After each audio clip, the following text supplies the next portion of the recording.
Jordan was traded. Does everyone remember that? It was his rookie year, 1984, 1 p.m. on Monday, December 3rd, to be exact.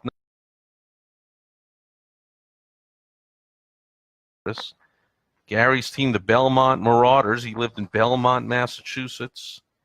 I was working as a legal secretary while I was in my second year of law school somewhere in Boston, Massachusetts. And so the trade is now official. From the trees, that's the Sipress trees. See what I did there?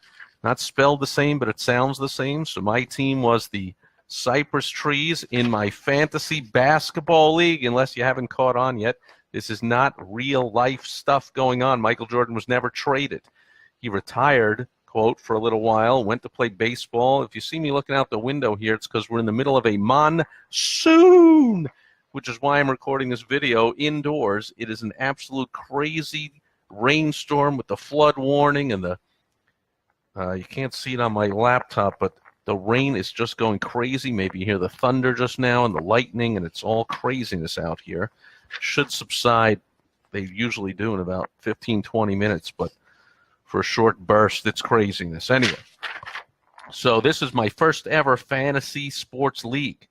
When I did it as a hobby for free with just a friend, 7 friends and me, 8 people in the league. We were all local in the Boston area, temporarily. Maybe you've heard me tell the story, but people were graduating school, and I really thought I invented this game. It wasn't until a year later that people let me know there are other people that also invented a very similar game in this. And some were doing it for money, and that's when I turned my hobby in years. It became the largest fantasy sports game company in the world, #1 in the industry, and it was a multi-million-dollar business. But here it is, and it's only about maybe 2 months after the founding, right? The NBA season starts in October, at least it did back then, that I can remember. So within 2 months, Gary Greenstein, who had drafted Michael Jordan #1 overall as a rookie, and the other 7 of us in the room were like, "These guy's a rookie. What are you doing? Don't believe the hype." Sure enough, believe the hype. This was a points-only league. Later on, when I did it professionally, we added in rebounds and steals and assists and all that kinds of stuff. But back then, it was points only. Michael Jordan averaged about, if I remember, about 20, high 20s, maybe 28 points a game or so his rookie year. So he was a true superstar. And I traded Mike Mitchell, all-star forward with San Antonio, and World B. Free, formerly known as Lloyd Free. I think he was playing then for the Philadelphia 76ers. And I traded him to the Belmont Marauders, to my friend Gary, for Michael Jordan and Kevin McHale, rebounding tall forward, power forward, I guess, for the Boston Celtics.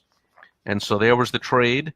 And then later that night, made another one. So you see, I typed this up while I was at work as a legal secretary. I worked as a temp legal secretary, paying my way through law school. During the day, I typed this up. When I got home, I just wrote out the next trade by hand, 11 o'clock that night. Same night, December 3rd, 1984, my friend Jack Ward, team owner of the Cambridge Port Authority. See what he did there? He lived and he was from Cambridge, Mass., an area of Cambridge known as Cambridge Port. And then in New York, there's the Port Authority. So he called his team the Cambridge Port Authority. And the trade became official. From the Cypress Trees, I traded him Dennis Johnson, also playing on the Celtics. And from the Cambridge Port Authority, he gave me Eddie Johnson, not related, playing for Sacramento, a couple of all-stars, with only 8 people in the league, if you've ever played fantasy sports. And I don't know how many 20-something NBA teams. Pretty much everyone was an all-star back in those days. And it looks like I was playing a little bit off of the local flavor there. Which is still a well-known and often used strategy in fantasy sports, that you can make a trade with somebody, trading them players on their local team, likely to be their favorite team, and therefore they overvalue their favorite players. So here, I gave no, actually I got Kevin McHale from a Celtic, from a local Belmont, Massachusetts resident. So therefore, that's whatever I just said is out the window. But to Jack, maybe he liked Dennis Johnson because he's a big-time Celtics fan, and I'm sure he still is. And so I was able to get Eddie Johnson. Now, it's probably they're fair trades anyway, but probably a lot of times in fantasy sports, even though it's the fantasy is, you don't have to root just for the players from your home team, and yet people love to have their favorite players from their favorite team on their fantasy team. Never understood it. Easy for me to not understand, by the way, being a New York Mets fan, because who the heck, you almost never want any Mets on your team, so that's the fantasy. I don't have to root for the crummy Mets in my fantasy league. I can actually have great players, which the Mets rarely do. But I digress. So there it is. There it is. Do you remember where you were?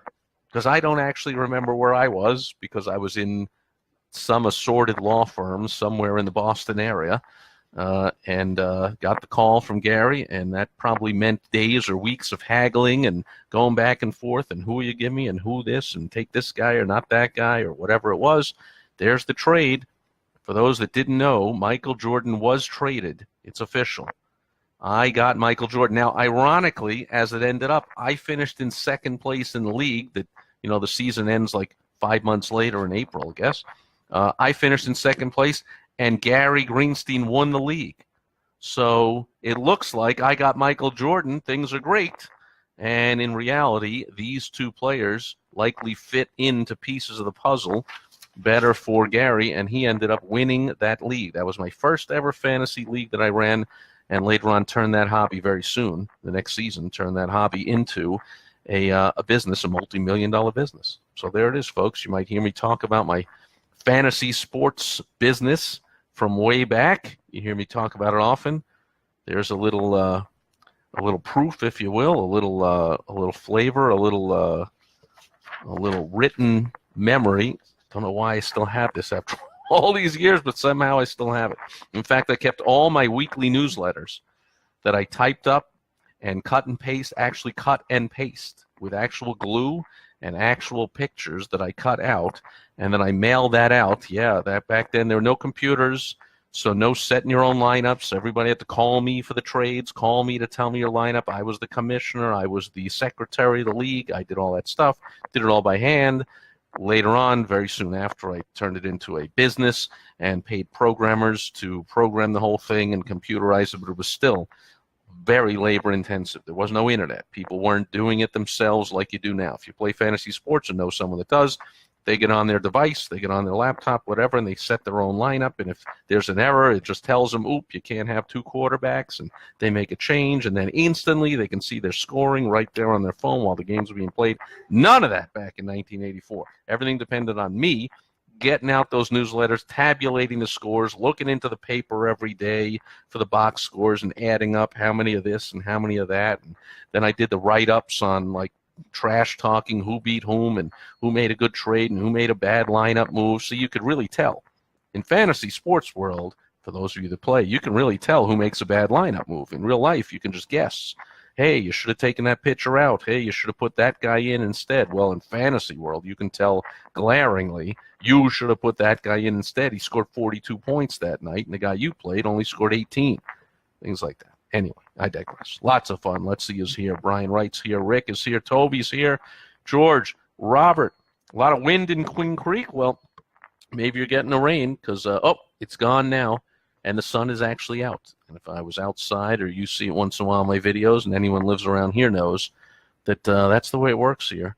There's sun on one side of the clouds, sun on the other, but in between they are just massive torrential downpour rain clouds with temporary flooding because there's no drainage on the roads here, because that's it. It floods. 15 minutes later, everything's clear. So you just want to drive smart, not get caught in it. But Robert Jones in Queen Creek, don't know if you're getting a storm. Darren's here. Gabe is here. And Chris, and I see a bunch more people. Sorry to not get to everybody. It's not letting me scroll up to everybody. But that's it for Throwback Thursday. Back to the actual foundation of my soon-to-be, now in the past, my first multi-million-dollar business. I started it from scratch, turned my hobby into a business, and I have helped many people turn their hobbies into businesses and their struggling startups into multi-million-dollar successes over the years. Now I hear some alarm beeping. Can you hear that? It's likely my beautiful wife Michelle's cell phone is going off with another flooding alert or storm alert. We're getting them on our phones. Things are happening.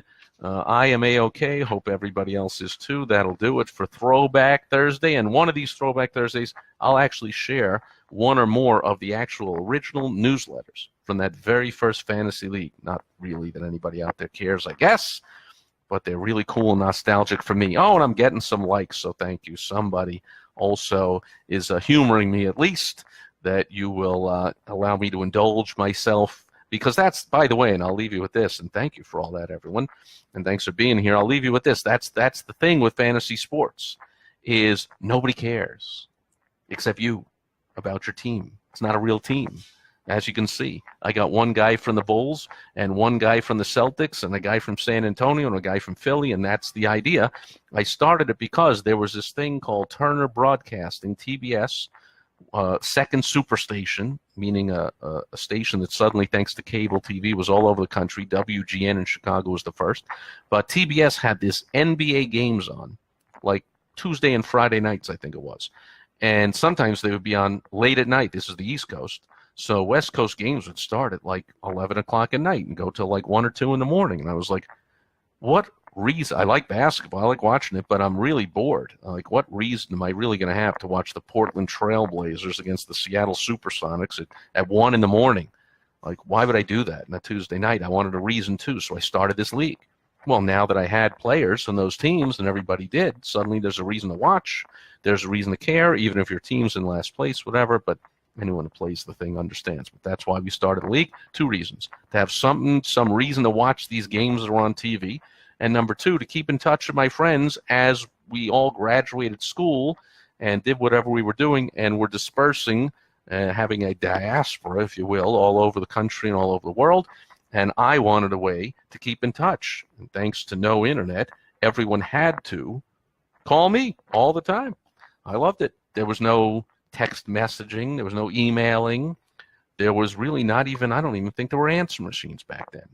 There were barely answering machines, but everyone had to call me all the time. I got to talk to all my friends, and all I had to do to, quote, pay for that was spend some time doing what I loved anyway. Checking out the sports statistics and writing some sports stories and publishing the newsletters. And, you know, still to this day, I publish newsletters in all my businesses, and I help all my clients do it. And, you know, I was the editor-in-chief of my school newspaper in 4th grade. That was the first time I was the editor-in-chief of a newspaper, but then I was over and over throughout school and into college. I was the editor-in-chief of the college paper and the sports director and later the general manager of the college radio station. I always loved the media. That was my first love, my first career that I wanted to go into, and this was a way of doing that, creating my own league so I could be the commissioner, I could be a team owner, I could be the secretary, I could be the journalist, all the things I loved all wrap into one. And then when I made it a profession, I turned it into a business, money came in too. That paid for stuff. Now I could get a nicer car, a nicer place to live, go on vacations, employ people, help them get cars and go on vacations and support their family. So it was everything that I loved and all the good stuff. And hopefully that's what your business is about as well. That'll do it for Throwback Thursday. Thanks to everyone being here. Thanks for all the likes. Oh, see somebody else is coming on at the end. Kevin is here. Great seeing you, Kevin. Kevin is saying hello from the other side of the universe, or at least the earth, in the Philippines. Are you in the Philippines or Thailand or somewhere way the heck over there? And how cool is that? Again, thanks to the miracle of modern technology, we can say hello like that from across the world and across the time zones. And whereas it is 6:22 p.m. for me here, that probably means it's around 7 or 8 a.m. for you tomorrow on Friday. You're probably sitting there, Kevin, sitting there in the Philippines or whatever, going, dude, Throwback Thursday, that was yesterday. You should throw it back. He's already on to Foundation Friday, which is when I will be back tomorrow. Foundation Friday. I have a foundational business building tip for you.